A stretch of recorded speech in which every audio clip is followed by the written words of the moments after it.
All right, we just shot today's episode, and good Lord, Thomas can talk. That man can talk and talk and talk. So I'm gonna get all the B-roll real quick, hopefully before Alex gets it out of here. Hang on, Alex.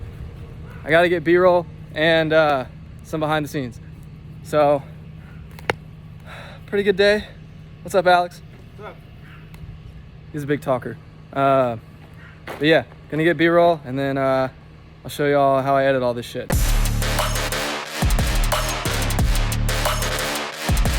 Good morning, welcome to another episode of Behind the Scenes.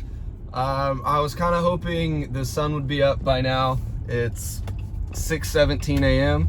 and I'm already in Wiley to get this video edited for you guys today. Apparently I don't know what time the sun comes up, so I guess that's where we're at.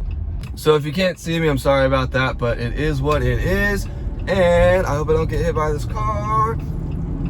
And we'll see you at the shop.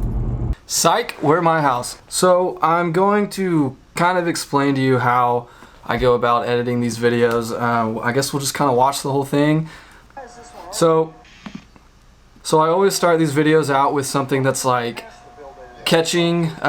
In this clip, obviously Thomas is talking about something that kind of poses a question, so it kind of draws the viewer in, and that's something that you want to watch. And I usually do something that's like at the end of the episode, so it kind of keeps you watching as long as possible. Whoops, media offline. This is the subscribe button, but I just recently started doing that. So then you get your intro, Dennis basically explaining what the episode is going to be about. Then we went back and we talked with Alex. Then I go and I throw a little B-roll in, kind of, showcasing the motor a little bit more. Yada yada yada, basic easy stuff. And then my favorite part, going into kind of like the intro with the music and kind of the cinematics and fun stuff. This is what I really enjoy doing the most. We'll watch this because I think it's kind of sick. Here we are in Quinlan, showing off kind of some of the things that are around the area, kind of setting the scene of what we're about to walk into. That's the idea behind these kind of intros into where we're going. It kind of sets the scene. Some of the old cars that are there that we didn't even talk about, but they look cool and they're there. His garage, obviously. And then my signature drone shot with the name of the city that we're in, or town, whatever it may be. And then we roll straight into the video. Good Lord, these dogs. They're so annoying. But they didn't really seem to mess with the sound quality too much. So then obviously we're a family-friendly show, so I had to bleep out Thomas. He cursed a couple times. We try to keep it as clean as possible so everyone can watch. And then I'm gonna go ahead and just let the cat out of the bag. Today's Labor Day. Obviously we posted this a few days ago on Friday. I haven't gotten around to, shooting this part of the behind the scenes, but a lot of people I've noticed in the comments have been asking about why we cut off so much of this explanation of the background of the Mustang. I did that on purpose because not only did Thomas talk a lot about it, but this is a car that we might be purchasing, so I didn't want to put too much in it to where if you had already seen this episode, you weren't going to be interested in seeing, whenever we acquire it. So I don't know. I mean, that was just kind of a game time decision on my part, what I thought would be, what I thought would be best. I don't know. I mean, if I goofed up there, sorry, but the video's already 40 minutes long. I just felt like some of that extra information was unnecessary, but that was on me. You live and you learn.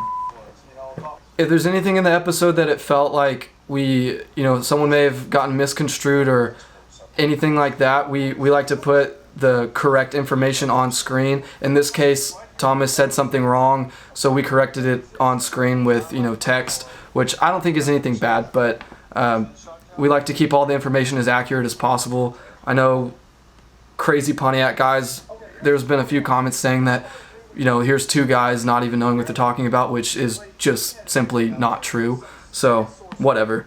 But yeah, so we're scrolling through. Yeah, that's where I cut it off. I don't know, it's just preference. Sorry if that offended anyone or if you wanted to hear the whole story, but I'm sure eventually you'll hear the whole thing. So yeah, talking more about the Trans Am, yada yada. There's not really much editing that went into this. It's pretty to the point. You know, obviously I like to call this the A roll, and then this V2 up here is always the B roll, where I try to get like detailed shots about what we're talking about.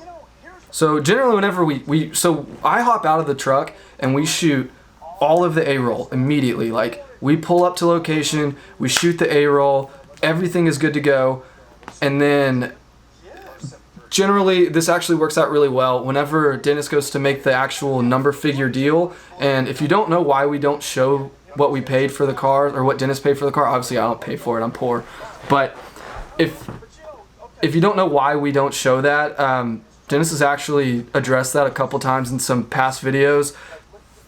You can go look at those. But whenever he goes and does those transactions with the seller, that gives me my time to go get my B-roll. So the entire time that we're shooting A-roll, I'm making a mental note in my head like, hey, you know, we just talked about this. I need to go and get B-roll of this. And so I make a mental note in my head, and then basically whenever he goes and does the transaction, you know, signing all the paperwork and stuff, I'm going all the way back to point A, and I go through what we just completely shot, everything, and I try to think back to, you know, what was specifically pointed out, and I try to get B-roll of all of that. Sometimes I miss it, and you guys notice that, but most of the time I feel like I get everything. But, you know, we're human. Every now and again, I'll miss a couple things, but for the most part, I think we normally get all of the B-roll, which is kind of a difficult thing to do, especially in a video like this, where I believe the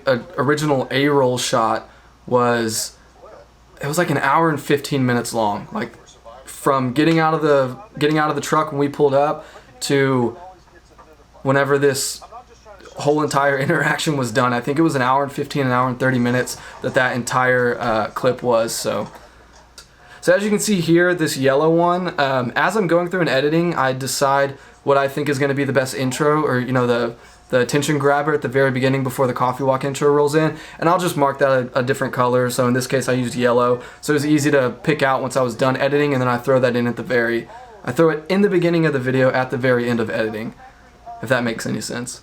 But that's just kind of how my brain works. Very simple. Obviously there's no B-roll in this at all. Cool, yeah, so here's where we ended. He talked about those fries at this Burgers and Fries place, like, I'm not kidding, like 6 different times, and I just had to pick which one I thought was the funniest. But he did that whole spiel, I'm not kidding, 5 or 6 times, and I just, you know, cut the other ones out, but that was kind of funny, a little behind the scenes that you don't get to see. I kept telling him, like, you know, hype this place up, and he just kept going and going and going, so that was pretty funny. Yeah, so these clips, I love doing these drone shots at the end. I think these always look so cool. So yeah, then I'll show us leaving from the aerial view, and then I'll, you know, kind of set the scene of the diner, or, you know, wherever we're eating that day, and then, you know, show inside, and then, you know, have us walk in and yada yada. So yeah, then we ate. Another thing, yeah, people keep asking if we eat all of the food. It kind of depends. Sometimes we do. Like, sometimes we'll order every appetizer and we'll eat all of it. Generally, I don't ever finish my entree, but today, in this instance, I was incredibly hungry, so I ate my entire entree. I actually ate the entirety. Well, we split the we split the Frito pie, and then I ate the whole corn dog, I think. We almost ate all of the cornbread. I don't know, I mean, we ate almost all of this one, actually, which was really surprising. But this was at like 4 p.m., I think, when we finally went to eat. So none of us had eaten all day, so it kind of wasn't that surprising that we ate the whole thing. But yeah, sometimes we do eat the whole thing. And I know looks very unhealthy, and it is, but you know, we only do that once a week, so generally for the most part the rest of the week we eat relatively healthy, so we can kind of save up for this monstrosity of a meal that we have every Friday. So yeah, then after that I always have Dennis walk out, and then we kind of explain, or, you know, talk about lunch or whatever, and then kind of do another recap of what, you know, we just bought, and, you know, little scene outside of the restaurant, and then we usually just roll it back into the shop. I'm not really a huge fan. Yeah, little transition there. You know, you do a pan whip out of the shot of the first shot, and then you do a pan whip in to the next shot, and it kind of does a cool little transition. I like to do those a lot. That's why Dennis always does the flick thing, because it makes it easy for us to, you know, pull in, or, you know, pull out from a shot and then pull back into the next one, and it just flows really easily. If we know that it's going to be in two different locations, it just kind of brings it together a little bit better. But yeah, that's why he always does the flick thing, and sometimes it doesn't work out, and, you know, I don't obviously pan into every shot and pan out of all of them, like, but it's easy for him when he's done talking and he just flips out, then I know, you know, that scene is over. So yeah, I mean, that's pretty much it on this one. Like I said, it's very cookie cutter, clean, but we're about to head to out of town, and this one's gonna be a little bit more intricate, and maybe I'll show some of that too. But so here's me flying the drone. I'm not considering myself to be like the best drone pilot ever, but Dennis thinks it's hilarious when I landed on the hood or the roof of the car. So I decided to do that, give it a little thumbs up, and then that's it. Close it out. You know, I thought this video was pretty good. Obviously it was tough because Thomas was just talking and talking, but I don't know. Overall, pretty happy with it. I think the comments are pretty good. Views are like way up, which is really cool. So there you have it. Another behind the scenes. Catch you next week.